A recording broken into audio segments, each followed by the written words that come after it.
प्रदेश के अंदर कांग्रेस भी है, आरजेडी भी है, जेडीयू भी है, बीजेपी भी है। और आजकल देखा भी आपने किस तरह से बाबा साहब का अपमान आरजेडी के लोगों ने किया, लालू प्रसाद यादव जी ने किया कि नहीं किया? पैर रखे बैठे हुए हैं और पैरों की तरफ बाबा साहब की फोटो रखी हुई। और ये बात मैं कहना चाहता हूं, ये बीजेपी हो या आरजेडी हो या कांग्रेस हो, ये सारी की सारी पार्टियां बाबा साहब के नाम पर आपका वोट तो लेती है, लेकिन बाबा साहब के विचारों के लिए, बाबा साहब के विचारों पे चलने का काम नहीं करती। ये दिल से बाबा साहब को नहीं मानते, दिल से नहीं मानते। और आप पारू के अंदर गया, उस बच्ची के साथ बलात्कार हुआ और उसको 36 चाकू मारे गए, उसकी हत्या कर दी, उसके सर में चाकू मारे गए, पेट में चाकू मारे गए, 36 चाकू मारे गए उसको। जब उसके घर में गया, इतनी गरीब वो बहन थी, इतनी गरीब थी, उसकी मार होने लगी, उसकी मार होने लगी। हम लोगों ने वहां धरना किया, आंदोलन किया, तब जाके पुलिस एक्टिव हुई और उस पुलिस ने फिर वहां का जो अपराधी था उसके मकान को तोड़ने का काम किया। बिहार में पहली बार हुआ जब किसी बलात्कारी के घर को तोड़ा गया, और ये देन किसकी थी? ये देन बहुजन समाज पार्टी की। मैं आप सबसे कहना चाहता हूं, ये बीएसपी सिर्फ सत्ता के लिए लड़ाई नहीं लड़ रही है कि हमको सत्ता चाहिए, सत्ता चाहिए। बीएसपी सत्ता की भूखी नहीं है, सत्ता तो हमें चाहिए, लेकिन अपने बहुजन समाज के उत्थान के लिए।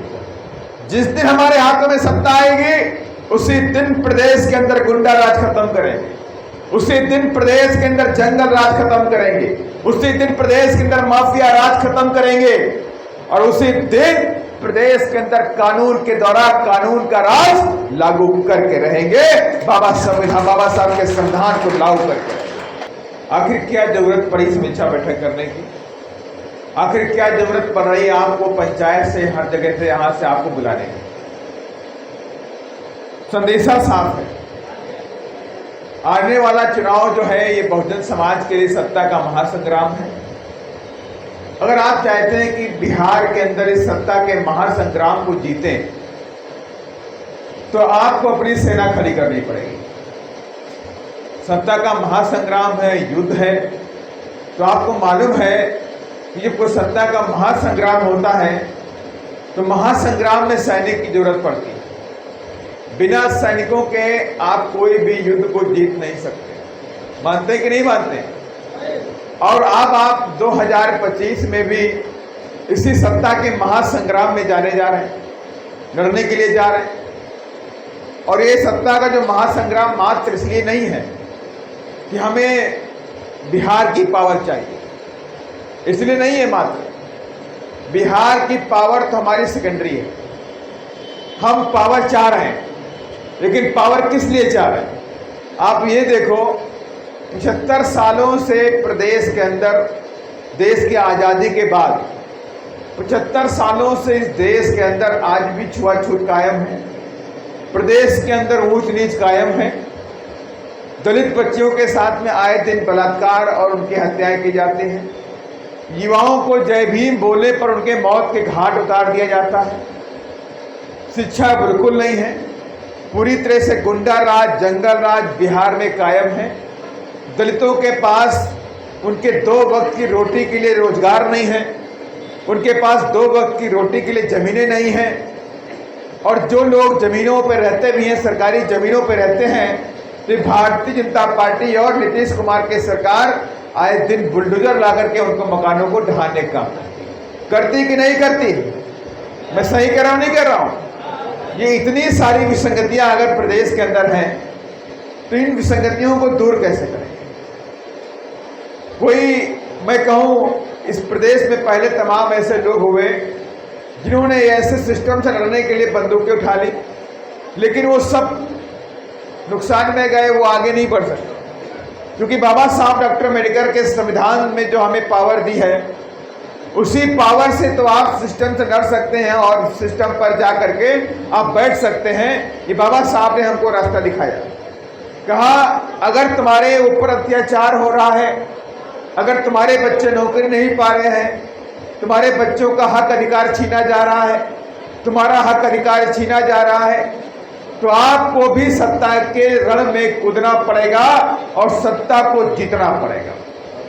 और ये सत्ता का जो महासंग्राम है ये बंदूक से नहीं होने वाला। अब आप एक गलत फहमी में मत रहिए कि सत्ता के महासंग्राम को बंदूक से जीत लेंगे, बिल्कुल नहीं जीत सकते।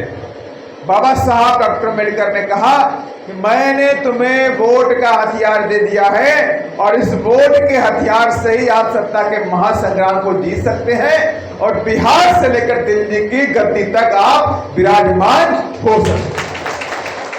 अब ये बात तो बाबा साहब ने हमें दे दी, लेकिन बात यह है कि बाबा साहब की ये बात को हुए लगभग 75 साल के ऊपर भी हो गए, देश के आजाद भी हो गए, 75 साल के ऊपर हो गए, और बाबा साहब के बाद भी 75 साल के ऊपर हो गए।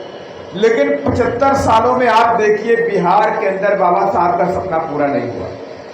और बाबा साहब का सपना क्या था? बाबा साहब का सपना था कि जो मेरा बहुजन समाज है, इस बहुजन समाज से मेरे लोग दिल्ली की गद्दी पर और बिहार की गद्दी पर बैठ राज करने वाली गद्दी पर जब तक बैठ जाए तब तक मेरा सपना पूरा नहीं होगा। ये सपना बाबा साहब का था, और ये सपना बाबा साहब का जो था वो सपना अपने लिए नहीं था, इस समस्त बहुजन समाज के लिए का। वो जानते थे कि जो मेरा बहुजन समाज है इस देश में हजारों साल से गुलामी का जीवन जी करके आया, हजारों साल की गुलामी की बेड़ियों को तो मैंने तोड़ दिया। मैंने इस देश के अंदर संविधान को ला करके संवैधानिक अधिकारों को मैंने अपने बहुजन समाज के लोगों को दे दिया। शिक्षा का अधिकार दिया, नौकरी का अधिकार दिया, कुर्सी पे बैठने का अधिकार दिया, अच्छा खाना खाने का अधिकार दिया, अच्छे कपड़े पहनने का अधिकार दिया, मान सम्मान का अधिकार दिया। लेकिन अगर आप चाहते हैं सामाजिक अधिकार और संवैधानिक अधिकार ये आपके हमेशा बने रहें तो आपको इस देश की सत्ता में प्रवेश करना पड़ेगा। और जब तक आप सत्ता में प्रवेश नहीं करोगे, राजनीति में प्रवेश नहीं करोगे, राजनीतिक पॉलिटिकल पावर की जो मास्टर की है उसे अपने हाथों में नहीं लोगे तो ये बहुत दिनों तक ये चीजें चलने वाली नहीं। और फिर आप पे अत्याचार शुरू होगा, बहु बेटियों के साथ में बलात्कार, उन पर अत्याचार शुरू हो जाएगा, आप उसे रोक नहीं पाएंगे। इसीलिए आपको इस बार 2025 के सत्ता के महासंग्राम में बीएसपी को पावर लाइन में लाना है। और आपको इसीलिए गांव-गांव में जाके पंचायत कमेटी और बूथ कमेटी को बना करके बहुजन समाज को सजाने का काम करना है। इसलिए मैं आप सबसे कहना चाहता हूँ ये हमारे लिए काम नहीं हो रहा कि आप सोच रहे हैं कि ये काम गौतम जी के लिए कर रहे हैं हम लोग। ये आप दिमाग में निकाल दीजिएगा कि यह काम अनिल जी के लिए कर रहे हैं, ये भी निकाल दीजिएगा। आप ये जो काम कर रहे हैं अपने मिशन और मूवमेंट और अपने अधिकारों के लिए कर रहे हैं। आज जो आप ये काम करेंगे तो ये निश्चित रूप से ताबीर लिखेगा आने वाली जनरेशन के लिए, आने वाली जो कौम हमारी होगी। अगर आप आज काम करोगे तो आने वाली जो कौम है वो इस देश पर राज करेगी। अगर आज आप काम नहीं करोगे, सुस्त होकर घर में बैठे रहोगे, इस सत्ता के महासंग्राम में बन के तमाशा देखते रहोगे तो आने वाले दिनों में तुम्हारी औलादें इसी देश में गुलाम बना दी जाएंगी और तुम उस वक्त कुछ कर नहीं पाओ, उस वक्त कुछ नहीं कर पाओ। और उस वक्त तुम्हारा बच्चा पूछेगा कि बाबा साहब डॉक्टर अम्बेडकर ने जब संघर्ष किया, छत्रपति साहू जी महाराज ने संघर्ष किया, महात्मा फूले ने संघर्ष किया, मानवर कांशीराम साहब ने संघर्ष किया, तब तो आप देश के राजा बने, आप संविधान के भरोसे आगे बढ़ते रहे, आप तो मान सम्मान के साथ जी लिए, आपने नौकरी भी ले ली, आपने शिक्षा भी लिया, आपने अच्छे घर बना लिए, लेकिन आपने संघर्ष नहीं किया। अगर आप पिताजी आपने संघर्ष किया होता तो कम से कम आज हम गुलाम नहीं बनते। आपने अपने समय का संघर्ष नहीं किया, इसलिए आज हम गुलाम बनाए जा रहे। इसलिए मैं कह रहा हूं आप सभी लोगों से, ये जो लड़ाई लड़ रहे हैं हम लोग, ये लड़ाई आने वाली कौम को बचाने की है, आने वाली कौम को इस देश में राज में लाने की है। आने वाले बच्चे हमारे इस देश में मारे ना जाएं, बच्चों के साथ में बलात्कार ना हो, उनको बचाने की है। इसलिए मैं आप सबसे कहना चाहता हूँ, ये बीएसपी सिर्फ सत्ता के लिए लड़ाई नहीं लड़ रही है कि हमको सत्ता चाहिए, सत्ता चाहिए। बीएसपी सत्ता की भूखी नहीं है, सत्ता तो हमें चाहिए लेकिन अपने बहुजन समाज के उत्थान के लिए। जिस दिन हमारे हाथों में सत्ता आएगी उसी दिन प्रदेश के अंदर गुंडा राज खत्म करेंगे, उसी दिन प्रदेश के अंदर जंगल राज खत्म करेंगे, उसी दिन प्रदेश के अंदर माफिया राज खत्म करेंगे और उसी दिन प्रदेश के अंदर कानून के द्वारा कानून का राज लागू करके रहेंगे। बाबा साहब के संविधान को लागू करके रहेंगे। और जिस दिन हमें सत्ता मिलेगी उसी दिन प्रदेश के अंदर गरीबों के बच्चों की शिक्षा को फ्री करने का भी काम करेंगे। पूरी तरह से शिक्षा फ्री की जाएगी। और ये काम मैं ऐसे नहीं बोल रहा हूं, ये काम उत्तर प्रदेश में आपकी बहना आदरणीय बहन कुमारी मायावती जी जब मुख्यमंत्री थी तो उत्तर प्रदेश में करके दिखाने का भी किया कि पूरे प्रदेश के अंदर गरीबों के बच्चों की शिक्षा को फ्री किया गया। आपका बेटा या बेटी कितनी भी पढ़ाई करे देश में विदेश में, लेकिन 1 रुपया शिक्षा के नाम पर उसे फीस देने की जरूरत नहीं। बहन जी ने कानून बना दिया कि गरीबों के बच्चों का एडमिशन 0 फीस पर होगा, 1 रुपया फीस नहीं पड़ेगी। और बहन जी ने ऐलान कर दिया कि मेरी भाइयों और बहनों आप पढ़ाई करो, खाने की पैसा, वजीफा का पैसा और तुम्हारी फीस मैं भरूंगी, मैं तुम्हारी बहन मुख्यमंत्री हूं, आप पढ़ाई करो, टेंशन मत लेना मेरे भाइयों बहनों। ये हमारी बहन जी का रास्ता। और इसलिए हम चाहते हैं बिहार के अंदर हमें सत्ता चाहिए ताकि जो लोग हमारी बहू बेटियों के साथ में बलात्कार करते हैं, हत्याएं करते हैं, उन्हें ढूंढ ढूंढ करके निकाल करके उनको उनकी सही जगह पहुंचाने का काम बीएसपी करने वाली है। उनकी सही जगह क्या है, सलाखों के पीछे उनको डालने का भी काम करेंगे हम। हमें सत्ता चाहिए बिहार के अंदर शिक्षा का माहौल बनाने के लिए। आज तक बिहार के अंदर जो सरकारें रही उन लोगों ने गरीबों के बच्चों की शिक्षा पे कोई काम नहीं किया। अगर बिहार के अंदर गरीबों के बच्चों की शिक्षा पे काम किया होता तो गरीब बच्चे भी पढ़ लिख करके अधिकारी बन गए होते, डॉक्टर बन गए होते, इंजीनियर बन गए होते। लेकिन गरीबों के लिए कोई बिहार में काम नहीं करता। बिहार के अंदर सिर्फ सामंतवादियों के लिए काम करती सरकारें, उनके लिए काम करती हैं, अमीरों के लिए काम करती हैं, लेकिन गरीबों के लिए कोई काम नहीं करता। इसलिए मैं कहना चाहता हूं आपकी एकमात्र नेता आदरणीय बहन कुमारी मायावती जी और आपकी आज एकमात्र पार्टी बहुजन समाज पार्टी डंके के चोट पे कहती है कि हम सत्ता में आएंगे तो अपने बहुजन समाज के लिए काम करेंगे, किसी और के लिए काम नहीं करेंगे, किसी भी धन्ना सेठ के लिए काम नहीं करेंगे। और आपको गर्व होना चाहिए कि बहुजन समाज पार्टी इस देश में इकलौती पार्टी है जो किसी भी धन्ना सेठ से 1 रुपया चंदा नहीं लेती है। 1 रुपया चंदा हम बीएसपी के लोग किसी भी धन्ना सेठ से नहीं लेते हैं। बीएसपी इस देश के 3रे नंबर की राष्ट्रीय पार्टी है और आज भी पूरे ताकत के साथ में, शान के साथ में, मान सम्मान के साथ में कश्मीर से लेके कन्याकुमारी, आसाम से लेके गुजरात के कच्छ तक ये नीला झंडा हाथ निशान अपने कार्यकर्ताओं के खून पसीने के दम पर लहराने का काम करता है। किसी धन्ना सेठ के पैसे से ये पार्टी नहीं चलती है। और इसलिए आप देखते भी हैं कि बीएसपी की जो मीटिंग होती है तमाम दिक्कतें आती हैं हमारे सामने, कहीं जगह नहीं मिलती है, कहीं हमारे पास पैसा हमारे कार्यकर्ताओं के पास नहीं है कि बड़ा बड़ा होटल बुक कर लें, मैरिज लॉन बुक कर लें। भाई उसको करने में तो लाखों रुपए खर्चा होता है कि नहीं होता है। लेकिन बहुजन समाज के लोग हम जमीन में जुड़े हुए लोग हैं, उसी जमीन से निकल के आए हैं, तो हमें जमीन पे बैठने का कोई गुरेज नहीं है। हम आराम से जमीन में बैठ के अपने समाज के साथ में मीटिंग करने के लिए गांव-गांव में जाते हैं। और हम ये कहना चाहते हैं कि बीएसपी आपकी एकमात्र पार्टी है। प्रदेश के अंदर कांग्रेस भी है, आरजेडी भी है, जेडीयू भी है, बीजेपी भी है। और आजकल देखा भी आपने किस तरह से बाबा साहब का अपमान आरजेडी के लोगों ने किया, लालू प्रसाद यादव जी ने किया कि नहीं किया?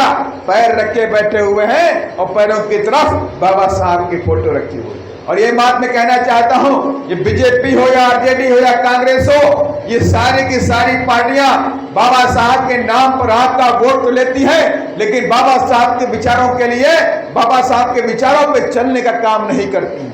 ये दिल से बाबा साहब को नहीं मानते, दिल से नहीं मानते।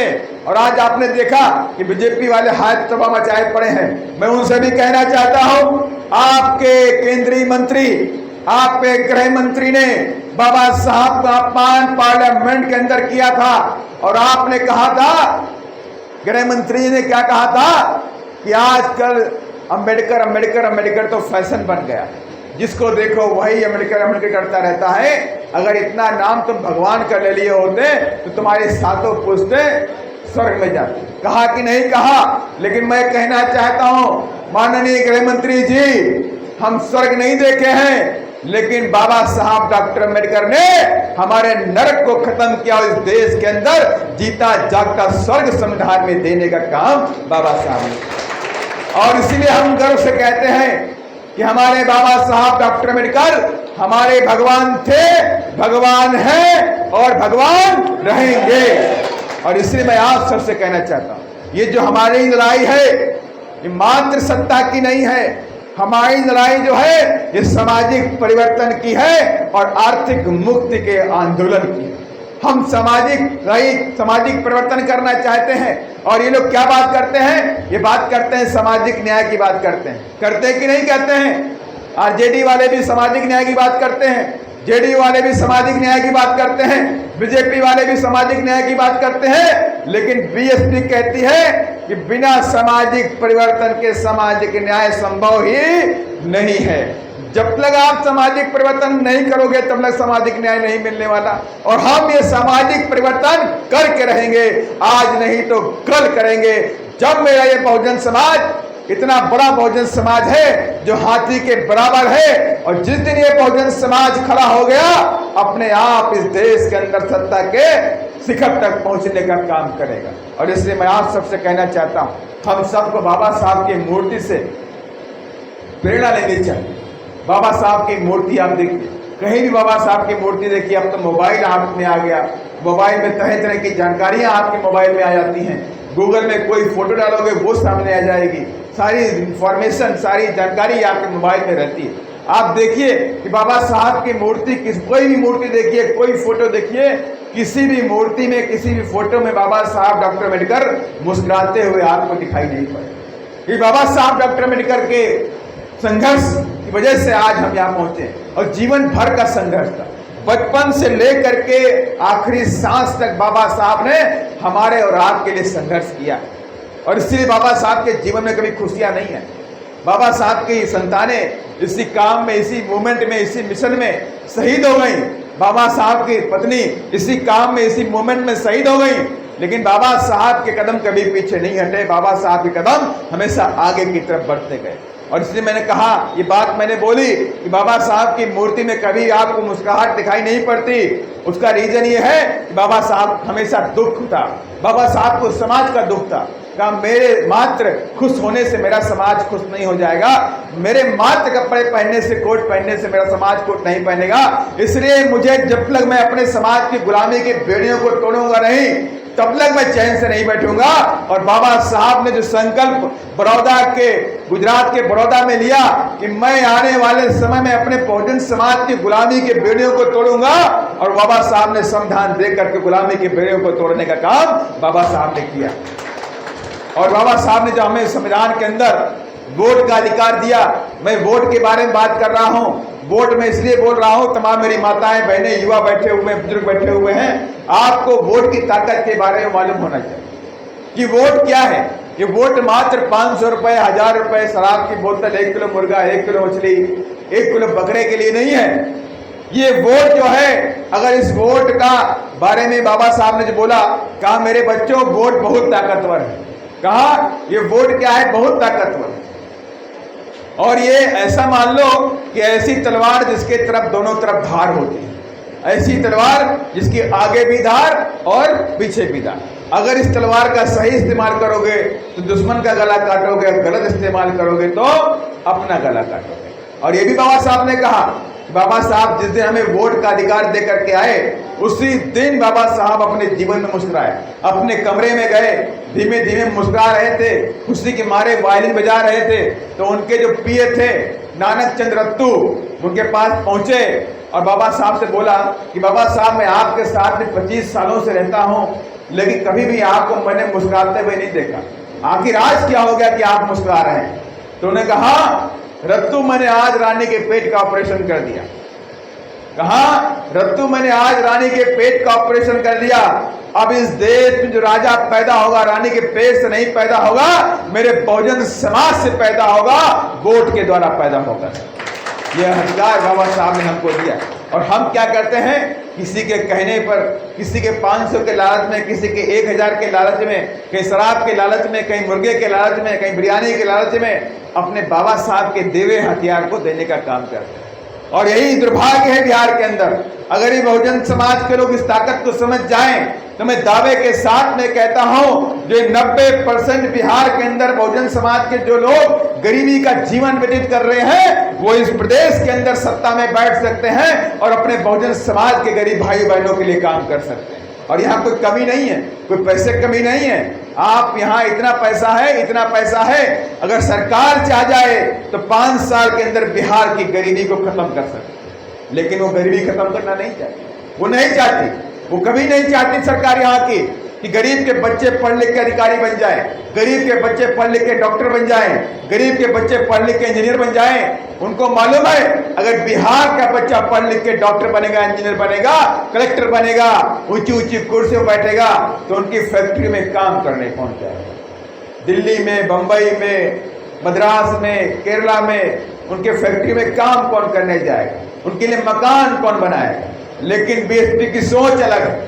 बीएसपी क्या कहती है कि बीएसपी की सोच यह है कि गरीब से गरीब का बच्चा भी पढ़ लिख करके इस देश में कलेक्टर बनना चाहिए और ऊंची ऊंची कुर्सी पे बैठ के अधिकार देने का काम करना चाहिए और आदेश देने का काम करना चाहिए। ये बीएसपी की सोच है।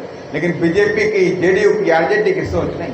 अगर इनकी सोच हुई होती अच्छी तो इस प्रदेश के अंदर हजारों की संख्या में डिग्री कॉलेज होने चाहिए था, हजारों की संख्या में इंटर कॉलेज होने चाहिए थे, हजारों की संख्या में प्राइमरी स्कूल होने चाहिए थे। लेकिन मैं खुद देखता हूं कि कई महीने से हम लोग इधर गांव-गांव में जाते हैं तो मैं देखता हूं कि पढ़ाई का स्तर कितना खराब बिहार के अंदर, कितना खराब है कि गरीब का बच्चा पढ़ लिख के आगे नहीं पढ़ पा रहा, क्योंकि ये चाहते नहीं है कि आपके बच्चे पढ़ लिख करके आगे पढ़े।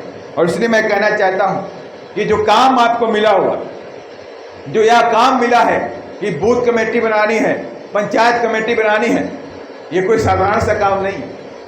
पूरे देश के बहुजन समाज के लोगों की निगाहें आपके ऊपर। जब प्रदेश के अंदर मैं जाता हूं जहां मेरी बहनों के साथ में बलात्कार हुआ या हत्याएं की जाती हैं, पारू में जब मैं गया, पारू के अंदर गया, उस बच्ची के साथ बलात्कार हुआ और उसको 36 चाकू मारे गए, उसकी हत्या कर दी, उसके सर में चाकू मारे गए, पेट में चाकू मारे गए, 36 चाकू मारे गए उसको। जब उसके घर में गया तो इतनी गरीब वो बहन थी, इतनी गरीब थी, उसकी मार होने लगी, उसकी मार होने लगी। हम लोगों ने वहां धरना किया, आंदोलन किया, तब जाके पुलिस एक्टिव हुई और उस पुलिस ने फिर वहां का जो अपराधी था उसके मकान को तोड़ने का काम किया। बिहार में पहली बार हुआ जब किसी बलात्कारी के घर को तोड़ा गया और ये देन किसकी थी? ये देन बहुजन समाज पार्टी की।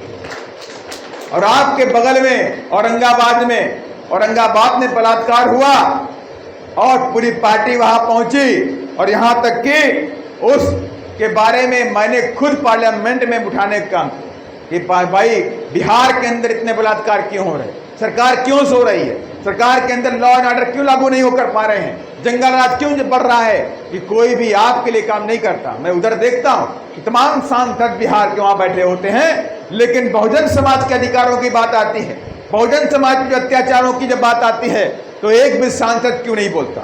उनको बोलना चाहिए, एक भी सांसद नहीं बोलता, वो डरे हुए लोग हैं। इसलिए मैं कहना चाहता हूं, ये कांग्रेस और बीजेपी और जेडीयू के लोग चुनाव के समय में जातीय लोगों को भेजने का काम करेंगे और कहेंगे कि हम तो तुम्हारे चाचा हैं, हम तो तुम्हारे बिरादरी के। कहते कि नहीं कहते? कहेंगे कांग्रेस को वोट करो, बीजेपी को वोट करो, जेडीयू को वोट करो। लेकिन अब आपके ऊपर डिपेंड करता कि आप चाहते क्या हैं। आपके ये चाहते हैं कि आपके बच्चे इस प्रदेश के अंदर आने वाले समय में गुलाम बनाए जाएं, या आपके बच्चों के साथ में प्रदेश के अंदर बहु बच्चियों के साथ में अत्याचार हो? क्या आप ये चाहते हैं क्या? अगर आप ये नहीं चाहते हैं तो इस बार किसी के बहकावे में नहीं आना और कह देना कि जय भीम का उद्घोष हो चुका है और नीली क्रांति अब बढ़ चुकी है और इस बार मेरा वोट बहन जी को जाने वाला है और किसी को नहीं जाने वाला। और मैं आज से दावे के साथ में कहता हूं, नोखा विधानसभा हम जीत सकते हैं। हम कोई कमजोर नहीं है। जो संख्या हमारी है उस संख्या के आधार पे कहना चाहता हूं, अगर आप सब लोग पंचायत लेवल पे आप कमेटी बना लो और बूथ पर हमारे 5 यूथ आप उनको तैनात कर दो तो 100% नोखा के अंदर बहुजन समाज पार्टी का हाथी जीत करके पटना जाएगा नहीं जाएगा? पक्का है? बहुत थके थके से लग रहे हो। जाएगा नहीं जाएगा? हाथ उठा के बताओ जाएगा, प्रतिज्ञा लेके बताओ जाएगा। लेकिन उसके लिए काम भी करना पड़ेगा। खाली बात करने से बात नहीं बनने वाली कि आप यहां बोल दें जाएगा जाएगा, पता लगे उल्टे हो जाएगा। आप काम करोगे तो 100% जाएगा। आप काम करोगे तो 100% जाएगा। और आप काम नहीं करोगे, जो काम बताया गया है, तो अगर वो काम नहीं करोगे तो बिल्कुल नहीं जाएगा। ये कड़वी बात है। देखिए, काम करना पड़ेगा। और जहां भी आप बैठे, शादी में जाए, मुंडन में जाए, करनी तरनी मरनी जहां भी जाए, उधर चारों तरफ बीएसपी के अलग को जगाना पड़ेगा। उनको सबको बताना पड़ेगा इस बार कोई गलती नहीं करना। हम सब लोग बाबा साहब के मानने वाले लोग हैं कि नहीं है? यहाँ पर जब बाबा साहब के मानने वाले लोग हैं तो बाबा साहब के सपनों को इस बार बिहार में पूरा भी करेंगे। और इसके लिए गांव गांव में निकल जाइए, साइकिल से निकल जाइए, मोटरसाइकिल से निकल जाइए। 1 घंटा निकाल लीजिए, हफ्ते में 2 दिन निकाल लीजिए, 1 दिन निकाल लीजिए। लेकिन अपने जो काम है, अपना जो दायरा है कि एक पंचायत में कमेटी बनानी है, एक बूथ पे जाके कमेटी बनानी है, वो काम आप पूरा कर लीजिए। अगर आपने ये काम पूरा कर दिया तो 100% बिहार के अंदर जंगल राज खत्म करेंगे, गुंडा राज खत्म करेंगे, माफियागिरी खत्म करेंगे और गरीबों को 2 से 3 एकड़ भी जमीन देने का काम बहन कुमारी मायावती जी बिहार में करने का चाहते हैं। और मैं ऐसे नहीं बोलता, बीएसपी का नारा है कि जो जमीन सरकारी है वो जमीन मालूम है कि नहीं मालूम है? कितने लोग मालूम है बताइए मुझे? जो सबको मालूम है तो काम क्यों नहीं करते आप? जो सबको मालूम है तो काम क्यों नहीं करते भाई? जब आपको मालूम है बीएसपी के आते हैं हमको 2 एकड़ से 3 एकड़ जमीन मिलने वाली है तो काम क्यों नहीं कर रहा? और इसके लिए भी मैंने ने कहा गुंडों के लिए, चढ़ गुंडों की छाती पर। ये कितने लोगों को मालूम था? ये मालूम नहीं मालूम आप लोगों को? क्या भाई जी ने बोला कि गुंडों मवालियों को ललकार देना, डरना नहीं, घर में बैठ करके चढ़ गुंडों की छाती पर बटन दबेगा। आवाज नहीं है, डर गए लग रहा तो माफिया भी यहां नहीं। फिर से बोलिए जरा मुझसे, मुझे लगे तो कि नोखा जीत के जाएंगे। चढ़ गुंडों की छाती पर, चढ़ गुंडों की छाती पर। बस ये जुनून हमारे अंदर होना चाहिए, ये जोश होना चाहिए। और एक बार मेरा हाथी पटना पहुंच गया तो गुंडे, मवाली, बलात्कारी, भूमाफिया या तो प्रदेश को छोड़ करके भागेंगे वरना जेल के पीछे। और इसलिए मैं आप सबसे कहना चाहता हूं, जो भी काम उत्तर प्रदेश में आपने देखे पाएंगे, आपके बगल का जिला है, आप बनारस जाते होंगे, जाते नहीं जाते हैं बनारस? बनारस जाते होंगे या और कहीं भी जाते होंगे, जितने भी काम बैंजी ने किए वहां उत्तर प्रदेश के अंदर, वो सारे के सारे काम बिहार में भी। लेकिन उसके लिए हमें पावर चाहिए, सत्ता चाहिए, सत्ता की मास्टर चाबी चाहिए। और तभी आएगी जब ये बीएसपी की अलग गांव गांव में पहुंच जाएगी, नीली झंडा, नीली क्रांति गांव गांव में निकल पड़ेगा, तब बीएसपी को बिहार में कोई रोक नहीं सकता है। इन्हीं आशा और उम्मीदों के साथ में हम फिर मिलेंगे आप लोगों के साथ में, जल्द मिलेंगे, लेकिन बड़े समूह के साथ में, बड़ी ताकत के साथ में बैठने का काम करेंगे। और मैं अपनी बात को यहीं विराम देता हूं। मैं चाहता हूं कि मेरे साथ आप सभी लोग कुछ महापुरुषों के सम्मान में नारे लगाने का काम करेंगे खड़े होकर के, क्योंकि महापुरुष हैं तो हमें खड़े होकर उनका सम्मान करना चाहिए। महात्मा फूले अमर रहे, महात्मा फूले अमर रहे, छत्रपति साहू जी महाराज अमर रहे, बाबा साहब अमर रहे, मगर कांसीराम सब अमर रहे। बहन जी संघर्ष करो, बहन जी संघर्ष करो। बीएसपी की क्या पहचान?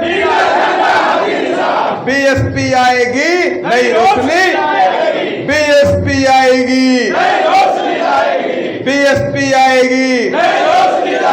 जो जमीन सरकारी है, जो बहुजन की बात करेगा चलगुंडों की छाती पर जय भीम। धन्यवाद। जय भारत।